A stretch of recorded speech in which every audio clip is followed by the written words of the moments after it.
মৃত্যু মানেই কি শুধু কান্না, কফিন আর বিদায়? আফ্রিকার ঘানায় কিন্তু মৃত্যু মানেই জীবনের রঙিন উৎসব।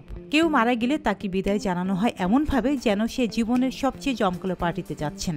শোক নয়, যেখানে থাকে নাচ, গান, রঙিন কফিন আর শিল্পের মতো সাজানো শবযাত্রা। চলুন জেনে নেই ঘানার গা সম্প্রদায়ের ব্যতিক্রমী অন্ত্যেষ্টিক্রিয়া ও সংস্কৃতি, যেখানে মৃত্যু মানেই গল্প, স্মৃতি আর উৎসব। 2024 সালের নভেম্বরে ঘানার নুমকা শহরে এমন এক অন্ত্যেষ্টিক্রিয়া অনুষ্ঠিত হয় যা গোটা বিশ্বের নজর কাড়ে। প্রয়াত যুদ্ধনেতা নিয়াগার্টেকের বিদায় যাত্রা আয়োজন করতে সময় লাগে 2 বছর। তার মৃতদেহ সেই পুরো সময় মর্গে সংরক্ষণ করা হয়, যেন শোভাযাত্রা হয় নিখুঁত আর ঐতিহ্যময়। এই আয়োজনে বানানো হয় সিংহ আকৃতির বিশাল পালাকুইন, যেটিতে আগুন লেগে যাওয়ার পরও থেমে থাকেনি শোভাযাত্রা। জীবিত সামরিক নেতারা কেউ কচ্ছপ, কেউ মরিচ, কেউ মোরগের আদলে তৈরি বাহনে অংশ নেন।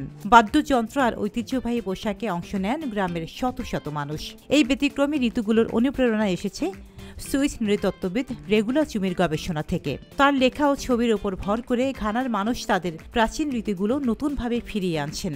চুমির সাম্প্রতিক বই বাড়ির স্টাইলে রয়েছে 20 বছরের ছবি ও গবেষণা, যেখানে দেখা যায় আনারস, ট্রাক, চায়ের কেটলি, এমনকি গর্ভবতী নারীর আতলে বানানো কফিন।